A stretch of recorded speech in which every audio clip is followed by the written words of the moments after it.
चलिए अब हम लोग एग्जाम्पल 7 पे बढ़ते हैं और कोफिशिएंट से रिलेटेड क्वेश्चंस को सॉल्व करते हैं। कह रहा है कि find the coefficient of x⁶ y⁴ in the expansion of x + 2y का होल पावर 9।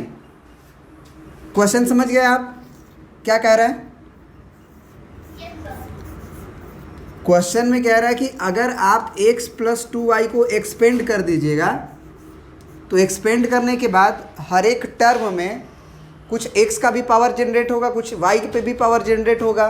फॉर एग्जांपल अगर हम थोड़ा सा इसको ऑपरेट करें तो ये कितना होगा 9c 0 और x पे पावर 9 और 2y का पावर कुछ नहीं होगा। फिर उसी तरह से 9c 1 x पे पावर आपका हो जाएगा 8 और सेकेंड है 2y पे पावर 1। उसी तरह से 9c 2 x पे पावर 9 में से 2 गया 7 और जो 2y है सेकेंड टर्म उस पे पावर c का लोअर सफिक्स। तो इसी तरह से जब हम आगे बढ़ेंगे और लास्ट टर्म आपका लिखेंगे क्या 9c 9 पहला पे पावर 0 और 2y पे पावर 9। तो इसके एक्सपेंशन में ज़रूर जैसे x का पावर 8 और y का पावर 1 का कोफिशिएंट एक आएगा।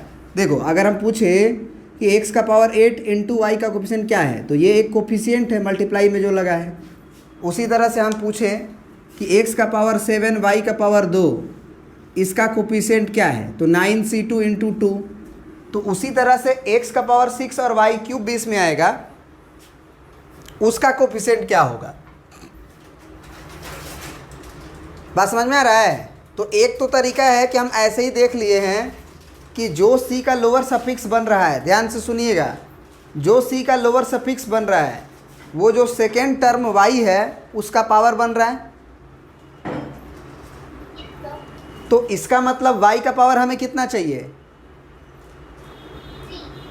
तो y का पावर 3 चाहिए। तो बताओ कि 9c माने इसमें जो कौन सा टर्म होगा, इसमें कौन सा टर्म होगा जो y का पावर 3 करेगा।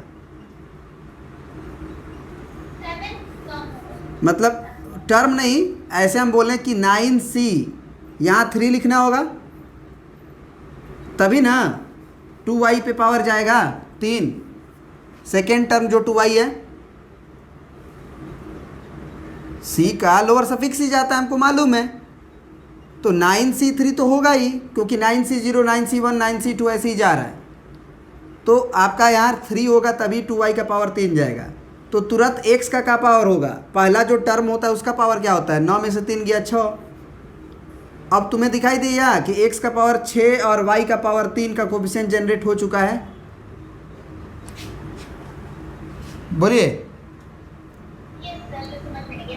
तो हाँ 9 है तो डायरेक्ट हम लोग क्या लिख देंगे कि coefficient of x to the power कितना 6 और y to the power 3 in x + 2y का whole power 9 is equal to, यही होगा। पक्की बात है?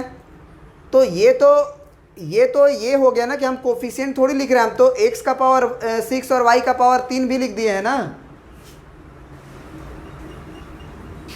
तो हमको क्या लिखना होगा केवल आंसर में 9c 3 और 2 का पावर 3 और x का पावर 6 और y का पावर 3 अलग से लिख देंगे। तो यही ना हमारा कोफिशिएंट कहलाएगा। हाँ सॉरी x का पावर 6 होगा तो यही ना हमारा कोफिशिएंट कहलाएगा। तो ये एक मेथड 1 हुआ जो आपको हम ऑब्जर्व करके बताए। मेथड 2 बता रहे हैं वो भी सीखिएगा। अब 9c 3 का वैल्यू पहले बता दीजिए क्या होगा 9 गुने 8 गुने 7 और नीचे 3 गुने 2 गुने 1 और 2 का पावर 3 यानी कि 2 का पावर गुने 2 गुने 2। तो ये 3 से कट जाएगा 3 बार में 3 तिया 9 और ये 2 से 1 2 यहाँ से काट लीजिए। तो ये कितना हो जाएगा मल्टीप्लाई करके आप आंसर लिख सकते हैं ना। कितना हो जाएगा 8 के 24 हुआ, 24 दूना के 48 हुआ, 48 दूना के 96 हुआ और गुना करके बताइए तो आंसर कितना आ रहा है जल्दी बताइए। तो ये आपका आंसर आया 672। अब इसी क्वेश्चन को बनाने का एक और तरीका है ना, वो क्या है उसको समझते हैं, मेथड 2 को समझते हैं। देखिए हम क्या करते हैं, इसका जनरल टर्म लिखेंगे, है ना, इसका जनरल टर्म लिखेंगे, और जनरल टर्म हम r+1 लिखते हैं, TR+1th टर्म।